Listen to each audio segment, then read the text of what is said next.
everyone. Welcome to the Dirty Water News Fantasy Football Show. I'm your host, Nick Lessigore, filling in for Katelyn David tonight. She is out, probably sick or just doesn't want to do the show. So there's that. So I'm going to do the show this week. Par for the course for Katelyn, not really showing up that much. You can follow me on Twitter at Nick Lessigore. I am alongside my co-host, Steve Pico. You can follow him on Twitter at Uncle Stav. I can't hear myself, Dave. And you can follow Katelyn on Twitter at Katelyn Jean. I am a writer for Dirty Water News, fantasy football writer. Steve is a writer for yummybro.com, and Katelyn doesn't do anything. So this is a show. We're going to get into a lot of things. It's our start-sit episode, or as Steve would like to call it, the No Bueno and J'adore. No Bueno, J'adore list. What we're going to do here is go through pretty much our lineups of guys we like, guys we don't like, in case you're not familiar with the show. But first, Steve, let's get your, takeaways, 2 takeaways from last night's. I mean, if you want to call it a game, that's fine. But it was, it was almost like a high school team against, an NFL team out there. I was really going to say it was like watching a high school game last night. Atlanta just came out on fire.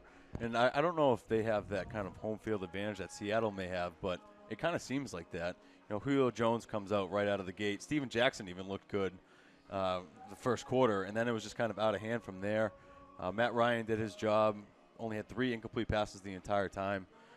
Julio, monster game, as usual. You're going to get from him all season.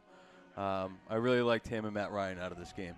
Yeah, it's Atlanta doesn't quite have the offensive, the home field advantage that Seattle does. Nobody does. No. I mean, they're just insane. But I think it's more a testament not to Atlanta because we know what they can do offensively. It's a testament to how bad Tampa Bay is. I mean, that's really what it comes down to. And, I mean, listen, Josh McCown, 6 different teams. I think he was in the CFL or the UFL at one point. There's a reason why this guy is a career backup. Yep. So when you give a guy money and you bring him on as your starter, that should have never happened. Tampa Bay, Lovie Smith, a big swing and a miss on McCown. So the defense just doesn't look good either. And I understand, it's Atlanta. And again, Atlanta had a pick touchdown. I'm not sure how many fantasy points they had, but it's one of those situations where you're not going to see that out of them again this year. I mean, they just bullied a bad offense, a bad team. Until they play Tampa Bay next time. Yeah, right. I mean, that's really what it comes down to. It may not be as bad in Tampa Bay, but it's absolutely right. That's what it comes down to. So I think it's one of those situations where you're not going to run out and try to get the Atlanta DST. Obviously you're starting Julio. What does this say for Vincent Jackson and Vincent Jackson owners? 7 fantasy points, I think. People were starting probably him and Rainey last night out of the 2 starters. I'm a Rainey. In our league, the Dirty Water News League, I started Rainey to big disappointment. Well, they actually salvaged, I guess you could say is the word, a somewhat okay, start. Vince Jackson had the late touchdown. Rainey ended up with almost 100 yards, over 100 yards, total yards. So he kind of salvaged it, but 2 fumbles. He just looked gross. Like there was 9 fumbles in this game. It just wasn't like a good game, really. I mean, again, it's one of those situations. There's a reason why Rainey's a backup, and it's not the Rainey show right now. I mean, every guy can have a bad game, and I understand that, but 2 fumbles is inexcusable. He only got 10 carries the whole game, and I don't think that's only because they were down by so much, because they could have given him more work. He can catch passes too. Are you, if you're a Vince Jackson owner, like what you were trying to hit on, are you trying to sell him now to the highest bidder, No. or are you hanging on to him? You're not going to get anything for him, so no. I mean, his value right now is it's in the dumpster. Yeah, so really you're better off just sticking with him. You're kind of stuck with him. Yeah, right. I mean, you're not going to get anything for him, so you're just better off, just taking it for what it is and rolling with him or benching him. Really, I think. Real quick, do you think people should pick up Devin Hester? I mean, again, just beat up on a bad team. Hard, but it's hard to. I mean, he had 1 carry and 1 catch. Yeah, well, he had 2 touchdowns, albeit, but.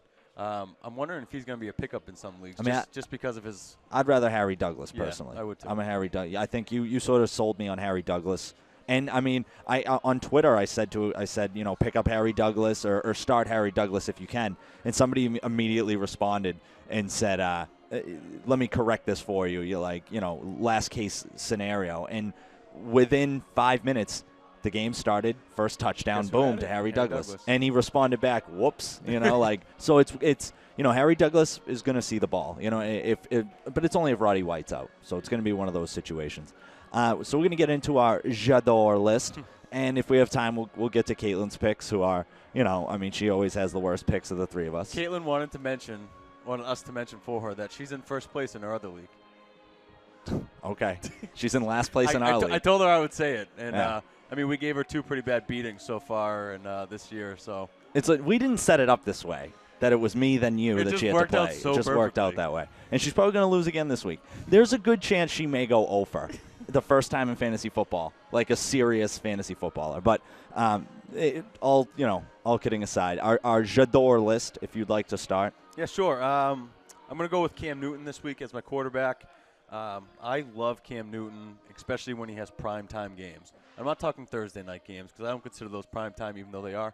I'm talking Sunday night. I'm talking Monday night. This guy just lives for the light and just comes out and performs really well. He looked pretty good last week, I thought, in his first game back. 281 passing yards. Didn't really use his legs too much. Only had 19 yards rushing. But I think he's going to get his legs under him. I think he was trying to get comfortable, missing some preseason time and missing the first game. I thought what he did was pretty impressive. They beat up on a Detroit defense that, granted, isn't that good, but they didn't. Their defense played really well. They held the Detroit offense to 7 points. Has the Panthers surprised you? Oh, absolutely. Yeah, it's only 2 weeks in, but, the guys they lost through free agency, and now Greg Hardy goes, he's going to be suspended for that whole situation, so we'll see how the defense looks again. But I think it's one of those things where, we said the same thing about San Francisco and what's happening. They're playing really well. So I think, you lose guys, but if you have backups that believe in the system, these guys can come in and play really well. So, you could end up seeing at the end of the year. It's very early, but Carolina could win that division. They look really good. My starting running back, I'm going to go with Zach Stacy, who I've kind of been down on recently. As have I. But this, he actually, what surprised me most is his 19 rushes he got last week. And yet he only got 71 yards, but he also got in the end zone. And a lot of people were taking away the first week that, him and Benny Cunningham's carries were split.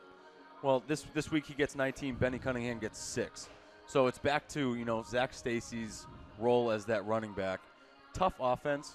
They're going to be down, so maybe he might lose some value there. Cowboys are going to stack the box.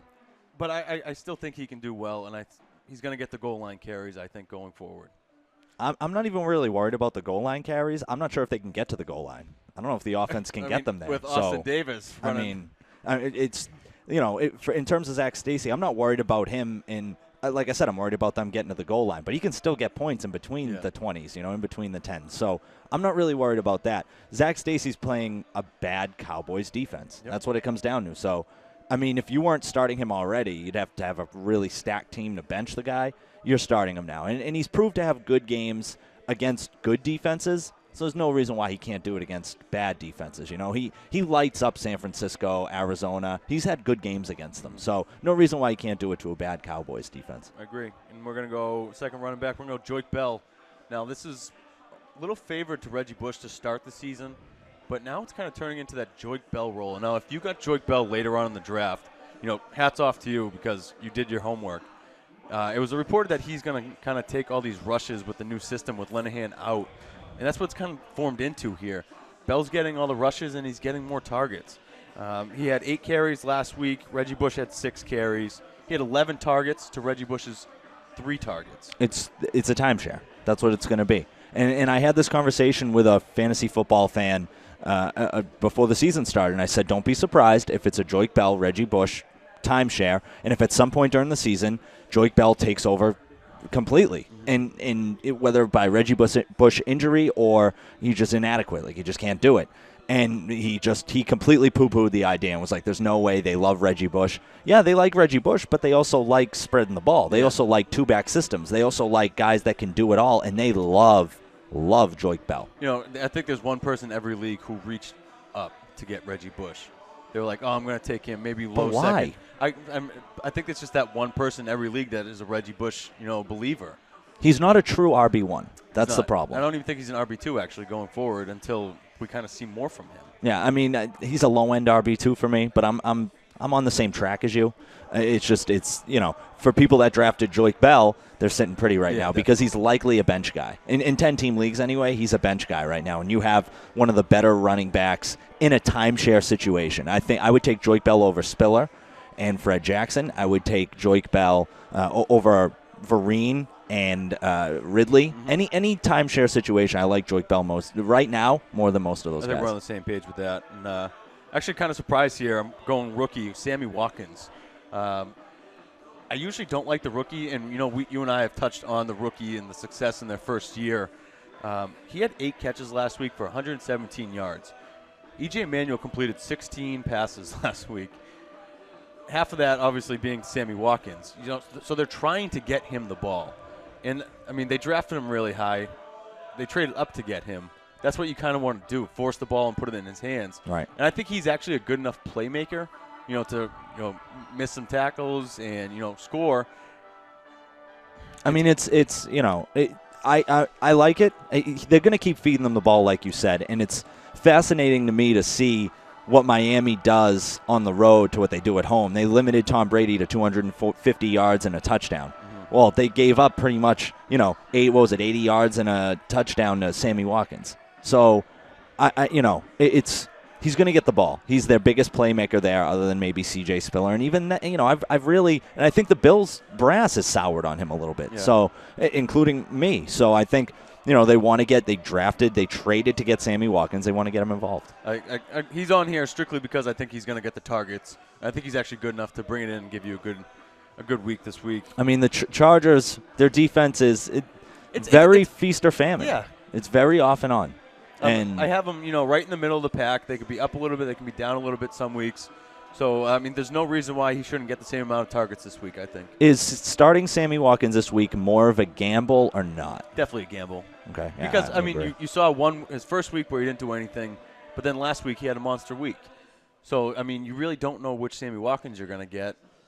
But, if you're desperate and, you're choosing between him or Golden Tate, say, I'll probably take the upside in Watkins just based on he's probably going to get the 12 targets and the more looks. I mean, you know me. I'm a Golden Tate guy. I think that he's primed to have a great year this year.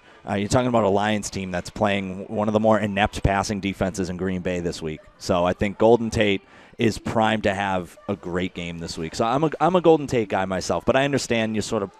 I guess you're putting them in the same boat there. The other wide receiver, which we have to give you the first tab bet of the season on Pierre Garçon. What was that? He ended up getting 1 reception last week, and I had him over 10 fantasy points, and you had the under. Oh, that's right. And he had 1 catch for 12 yards. Count it. So what was that, 1-0? 1-0 you. And but he actually falls on my love list this week. I'm glad Katelyn tracked that, by the way. Thanks for letting us know, Katelyn. That's like part of her job that's part of her gig, tracking the tab bets. And so basically, the reason why he's on here, he's a target machine, I feel. And last week he only had 4 targets, which is very rare. He averaged 12 targets a game last season in 2013. So I think it's a rare occurrence that he's going to see the 4 targets a game.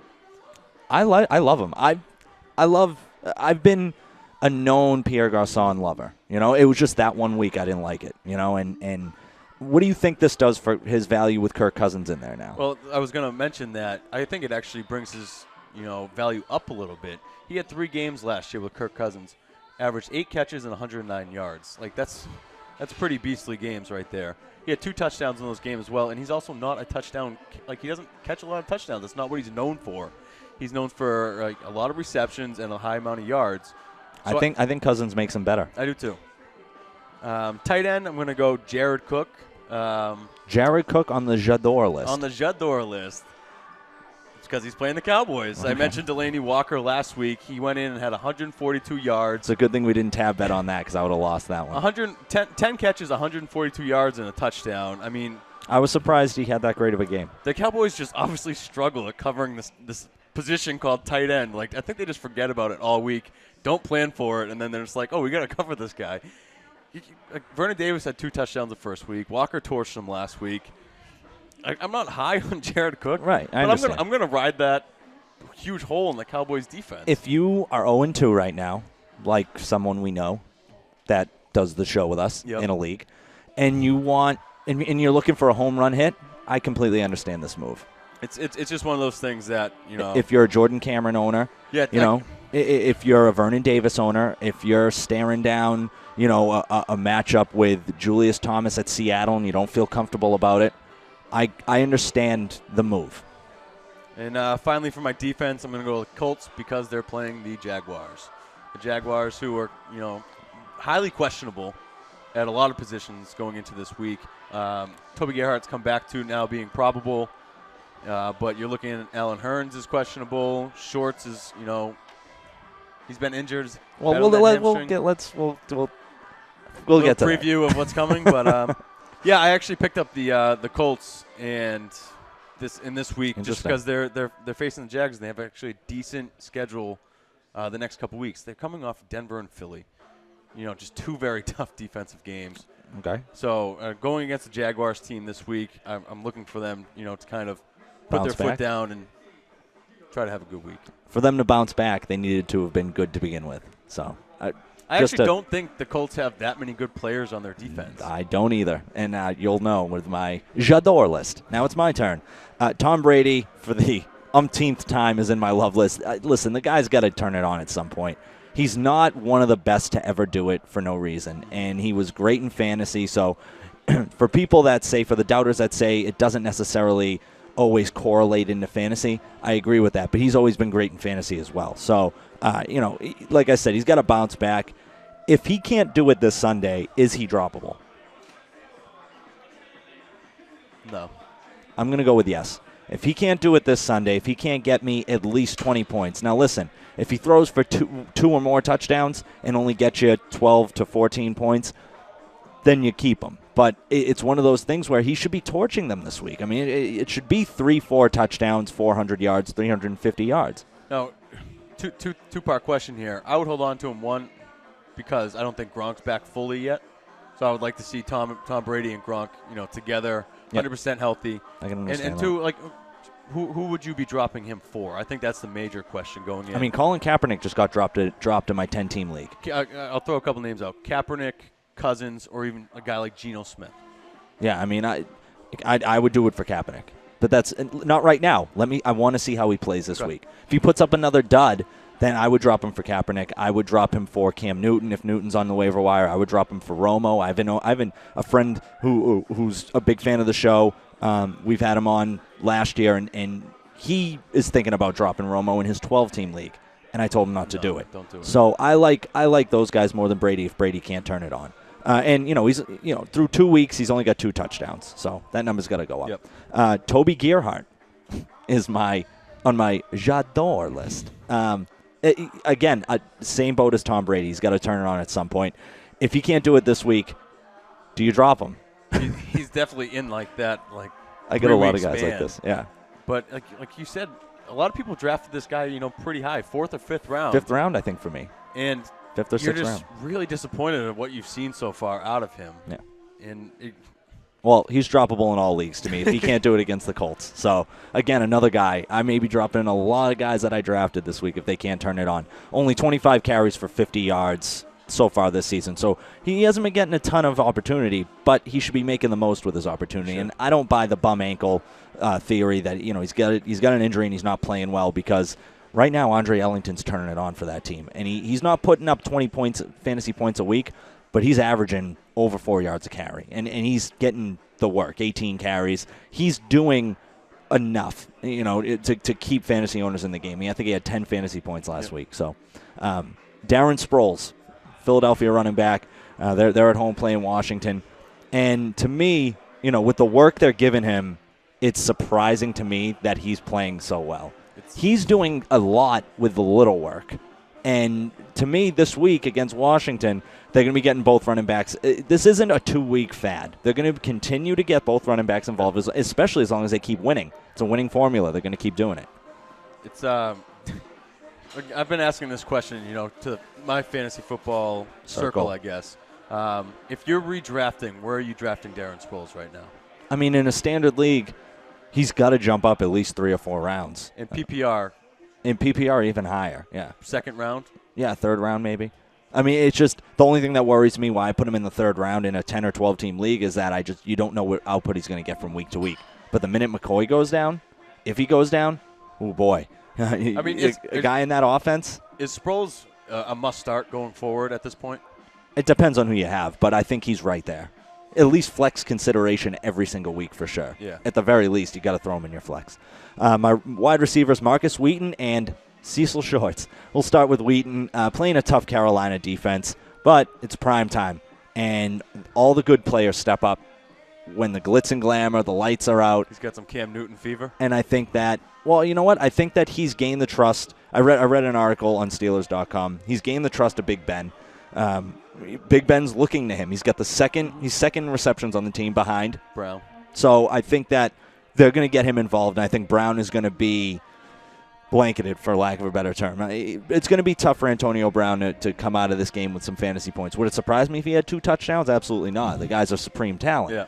And you're not benching him. But I think that Big Ben's going to either look to Heath Miller or Marcus Wheaton. And I'm starting Wheaton. I'm wide receiver needy in a 10-team league, my most important league, and I'm starting Wheaton this week over Larry Fitzgerald. So I'm benching a guy like Larry Fitzgerald. Yeah, just going for the home run hit. But in terms of Cecil Shorts, he's actually upgraded, probable this week. Nice. And, he should see plenty of targets, and I think that, Chad Henne is absolutely excited to get this guy back. And again, him and Gerhardt should put up a great amount of fantasy points against this inept Colts defense that you just picked up and you seem to love. My squad. My boys. Is that all you got? The Colts. Okay. Kyle Rudolph.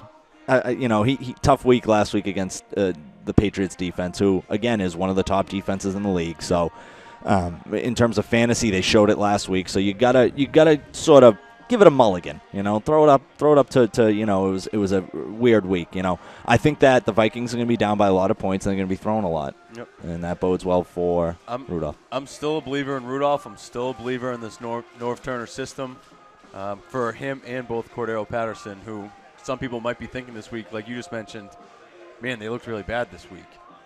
And I'm like you said, phrase it right, I'm going to give them a mulligan. I think those two should shine the rest of the season. And then lastly, my DST, I actually have 2, and they play in the same game, San Francisco and Arizona. I think that, I talked to a good friend of mine who I watched the games with last week, and good defense trumps good offense. And I think it's going to be a low-scoring game, and if it's a high-scoring game, it's going to be because you either see an interception, fumble return for a touchdown, punt or kick return for a touchdown. Special teams is going to get involved and put up points at some point in this game, both teams. I don't think this is going to be a 28-25, 35-31 game. I think that this is going to be a tough game, and points are going to be tough to come by. I love watching NFC West matchups because all those teams have the same style. Just run the ball and, hit somebody on smash mouth defenses. They're just great to watch. But I'm with you. I think it's going to be a very low-scoring game. Yeah, and I think that bodes well for the defenses for sure. And now we'll start with my no bueno list. Sure. So starting out with my sits for the week, no bueno means no good. We're sitting these guys. So when we mention these guys, if you're just tuning in, don't think that we're apparently just going to start all these guys. We don't like these guys this week. So Andy Dalton's my quarterback. If A.J. Green goes, he's going to be hampered, and that worries me a little bit. The Tennessee defense doesn't scare me. But I think that this is a prime matchup for Dalton at home to put up a dud. Yeah, he's very hit or miss. And if A.J. Green is somewhat limited, I think Giovanni Bernard's going to get an increase. But I don't think he can, go out and give Dalton the game that fantasy people might want him to do. Tennessee's a kind of overlooked defense, I think. I think they're decent and could hold them. But I probably wouldn't start Dalton this week. Frank Gore, San Francisco running back at Arizona. We just went over that. So stout defense in Arizona, so I don't see him doing a ton. Matt Forte is a guy that I have on my no bueno list, opposite of my J'adore list. I just like saying J'adore. It's fun. It is fun. Katelyn's missing out tonight. The Jets' defense is surprising a lot of purists in football circles. That rush defense in New York, not the Giants. For real? The Jets. it's pretty for real, man. I'm having a tough time buying in, but I obviously am enough because I just put one of the best running backs in the game on my no bueno list. So, I think that Forte, he struggled last week against San Fran. There's no reason why he won't struggle this week against the Jets. But would it surprise me if he put up 17 fantasy points? No. No, because he's one of the best running backs in the league. Right. So I understand why you're not benching him. But just look out for upset special. The fact that, he may put up 3 or 4 points. A good points. situation you're talking about, you're down 12 points going into the Monday night game with Matt Forte. You're kind of nervous. Absolutely. 12 points. Absolutely. I think that's what you're kind of getting at is, he could have a 7-point game, a 10-point game, but you hinted on it. He could also have a 20-point game because he is that good, and he could slip a tackle. And you're not, like I said, you're not benching him. You don't really have a choice. In terms of my wide receivers, another guy that I think is a little iffy, Demaryius Thomas at Seattle, the 12th man. Again, not a guy you're benching, but neither was Pierre Garçon last week. Mm-hmm. And I won the tab bet. So I think that Demaryius Thomas, it could be another situation. You can't bench guys like number 18, Welker, Demaryius, Julius. I get it. You're not benching these guys, but Seattle, boy, is that a tough place to play. And what did we say a few weeks ago when we saw the home opener, when we saw Seattle? It was insane. You don't start guys that in fantasy that play in Seattle, but you have to in this situation. They're just studs all around. Unless you have, another a solid RB2 option that is kind of on the low end, RB1. So if you went wide receiver, and you have a potential number 1 wide receiver, you can slide him up and then maybe plug in someone else. That's the only time I could see it possibly, but, he was the only one who played well against Seattle in the Super Bowl last year. The only one. He had over 100 yards. I know it's in Seattle, so it's a little bit different, but it's way different. It's way different. That stadium, the feeling when you go in there, it's definitely different. That's gonna be a fun game. It is. That is gonna be a fun game to watch. My second wide receiver, who I actually have a running back listed, so we're just gonna go not running back. I'll get another one. Randall Cobb. Against Detroit. I think if there's one wide receiver in this offense that's going to struggle in this game, because I think that Detroit is going to put a huge emphasis on stopping Randall Cobb. I like Jordy Nelson to have a huge game this week, but I think they're going to really just focus in and buckle down Randall Cobb. Yeah, it's going to be – I was talking to Stack and Smash Rob before we actually started. Is that his name? Stack Stash Rob. You can follow him on Twitter at King Coakley. And I was actually talking to him. I think they might try to establish the run in this game, and get kind of Eddie Lacy going, who's been pretty quiet the first 2 weeks, concussion against Seattle, and then held in check by the Jets defense. Mike McCarthy said as much. He would like to get Lacy more involved.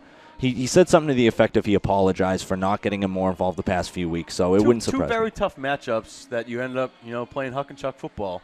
So I see an increase in volume for Lacy, which decreases other stuff. I think Jordy's going to get his.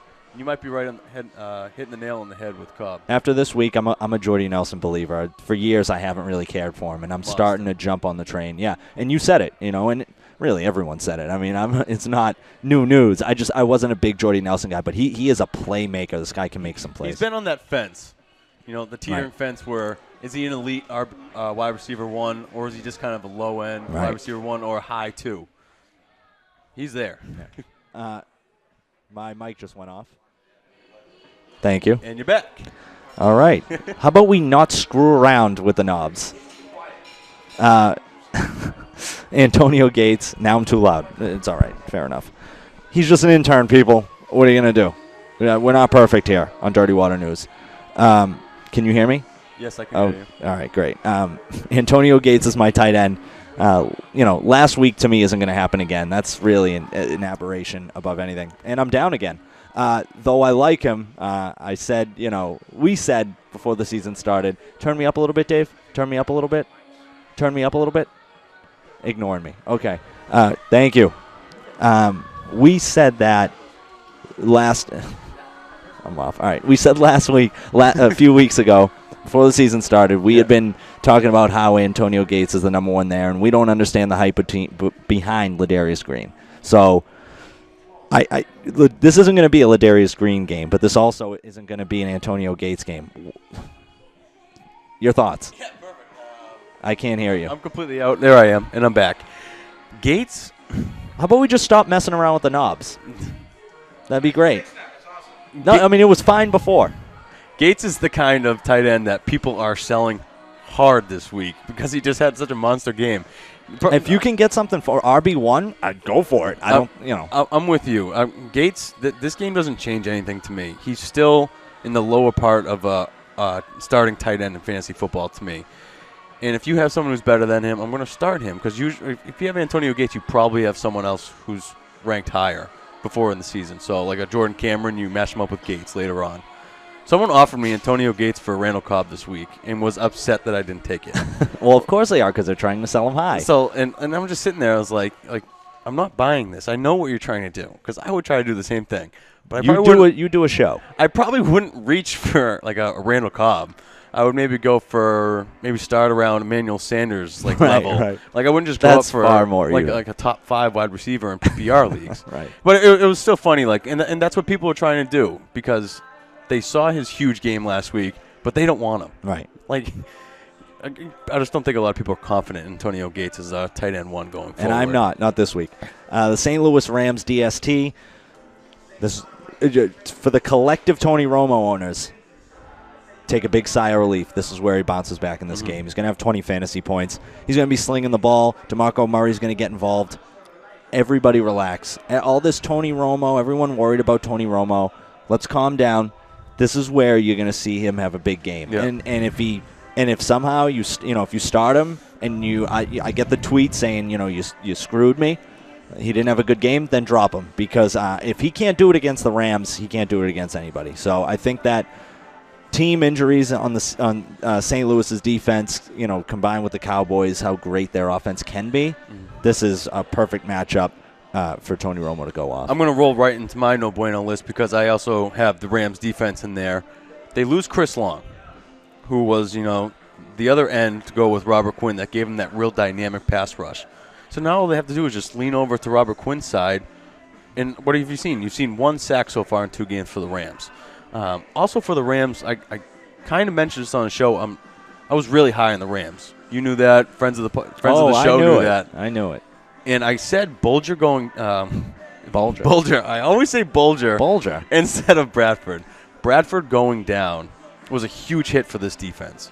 And now they're starting Austin Davis, a third-string quarterback who just looks like he can't play the game. He just can't play at the speed of the NFL.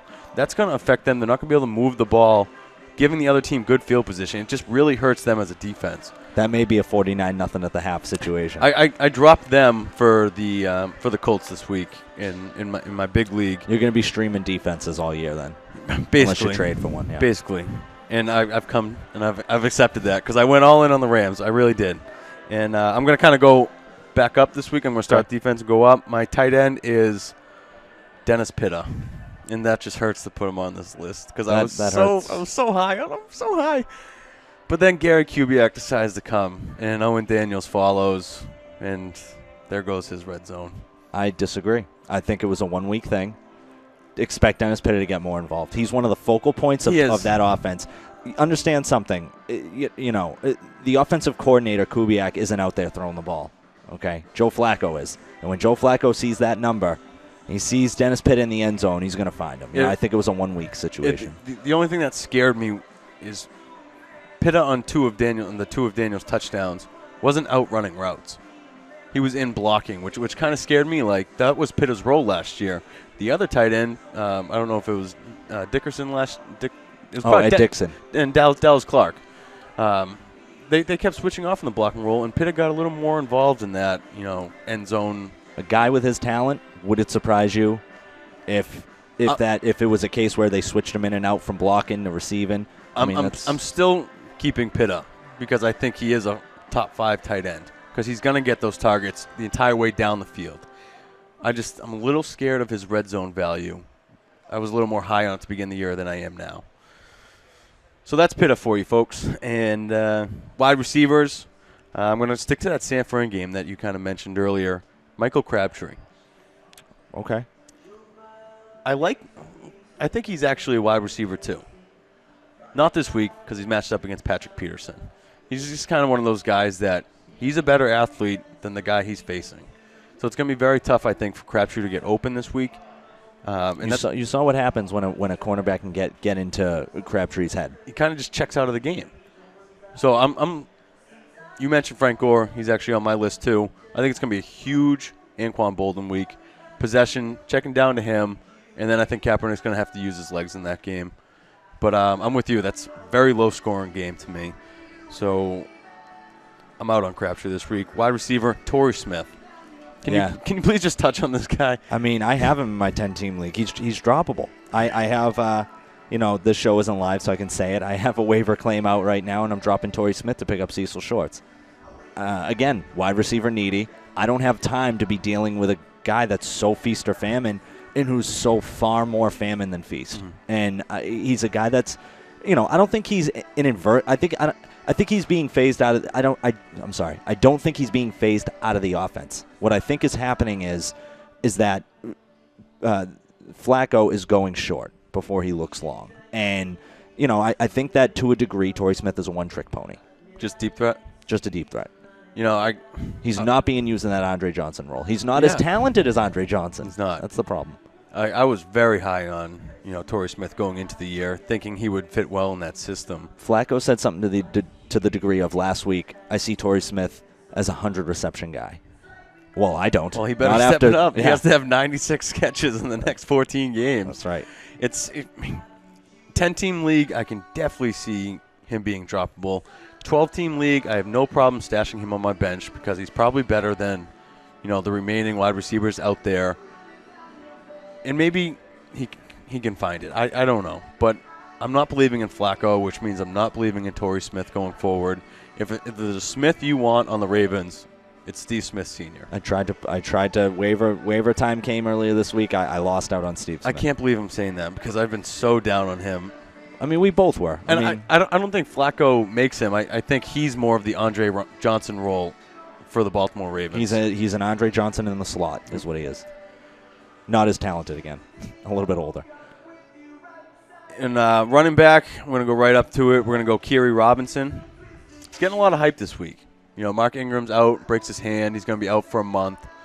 A lot of people are jumping on that. Oh, here comes Kerry Robinson. Huge preseason hype. I'm still not buying it. He's gonna get an increase in touches. That's a fact. But so isn't Pierre Thomas. And to me, the offense runs better through Pierre Thomas than does Kerry Robinson. Now, I think Pierre Thomas is going to get the early touches. This game could be a blowout. So I think Robinson will get his looks later in the game when they're trying to run out the clock. But if I'm starting a running back, I'm starting Pierre Thomas this week in New Orleans. I mean, this is a juicy matchup. I could completely understand if people want to start Kerry Robinson, even in 10-team leagues. Home run hitter, if you're looking for that situation. This is a bad Minnesota defense. And, it's one of those situations where you saw Tom Brady not really use Shane Vereen last week. And maybe it's a Kerry Robinson situation. So I can understand why he's on your list. Mm-hmm. Kerry Robinson's a guy that can catch passes like Shane Vereen. He's fast like Shane Vereen. And I think that, not as fast, but he's fast. And I think that, if you're looking at the New England game and Shane Vereen's situation with Ridley, I could completely see that being a situation in New Orleans. This might be a quick game, like first half over with, garbage time. Yeah. The other one you touched on, Frank Gore. Just a quick hit on the Cardinals since you already touched on it. They've allowed 130 rushing yards in the first 2 games. That's pretty good. Now, we thought their defense was going to be somewhat down this year because they lost Darnell Dockett. But no, they're very good up front, and they just do not let people run on them. That's why we think alike, and we threw Frank Gore on the no bueno list. No bueno. Actually, real quick, I'm going to touch on it. I actually traded Frank Gore. Surprising probably to you because I was so high on him. You were. But I am actually very happy to get out of the Frank Gore shadow, I guess. Because I thought he was going to do well, but I think he's going to be like 60, 70 yards a week and hope for a touchdown or 2. This is sort of the way he started last year, and he picked it up, And I'm a little surprised you're off. I'm not off yet. What'd you get for him? I packaged him and Peyton Manning. Oh, geez, you're already off the Peyton Manning train. So my theory behind Manning is he has Seattle this week, and then he has a bye next week. So that's 2 weeks of a very down play in quarterback, and then a bye. And I do not want to fall to 1-3. Or 2-2 if I salvage a game. So I picked up Matt Ryan and Eddie Lacy. Okay, yeah. I mean, it's a good haul for those guys. You lost on the quarterback, but I think you won on running back. So I wanted to match up Gio Bernard with another top running back, and I think I did that. So now I'm rocking Gio and Eddie Lacy, which is great 1-2 punch, I think. And I'm not really high on a quarterback. Like I ended up taking Peyton Manning, but I didn't really want to. Right. And I ended up getting him for Matt Ryan, who I'm a believer in. And after Frank Gore, we'll go into my non-start this week, my no bueno quarterback, and it is Peyton Manning. Not because I just traded him off my team. And it is Peyton Manning. Right. It's not just because of the trade. I mean, I did kind of touch on it that, he is going to Seattle. You mentioned it when you had Demaryius Thomas that you're sitting. I just don't know if Peyton Manning can shake that Super Bowl loss to Seattle. I understand, but if you got him, you're starting him. And I think that's the bottom line. So, people were in this, situation with Aaron Rodgers, in the opening week, the Thursday night game. And some people actually did sit Aaron Rodgers, and it actually worked out for him. He only had 189 yards. I don't know many people who did, but I understand it. I mean, it definitely takes, that extra to sit a guy like Aaron Rodgers or Peyton Manning. But I'm glad I don't have to go through that week this week. That's why I got him off my team. Perfect. And real quick, Katelyn's J'adore list. She wanted us, if we had time, and we really don't. But Katelyn's a very selfish person, so we'll do it for her. Tom Brady, her J'adore list: Tom Brady, Gio Bernard, Stephen Ridley, Percy Harvin, Brian Quick, a little interesting, Larry Donnell, again very interesting, and the Bengals DST. Quick hit on that. Gio should have a freak week, and you're high on Tom Brady. It could be a heavy Ridley week as well. Yeah, no, and Ridley and Brady could both go off. In her no bueno list: Jake Locker, Reggie Bush, Rashad Jennings, Larry Fitzgerald, Deshaun Jackson, Dennis Pitta, and the Jets DST. I'm starting the Jets DST if I have them. You know what? Seeing what Jay Cutler did against San Francisco, I don't feel comfortable with it, but I understand. All right, everybody, that's it for the episode of the show. I am Nick Lesagor. Again, follow me on Twitter at Nick Lesagor. Steve Pico at Uncle Stav. Follow our Instagram account at DWN Fantasy Football Show. Again, follow us on Twitter. And also at Katelyn Jean. I know she's not here. Tweet her right now and see where she is. And make fun of her for how bad her lists are. That is it for the episode. We will see you guys next week. Good luck in week 3. Yep. Adios.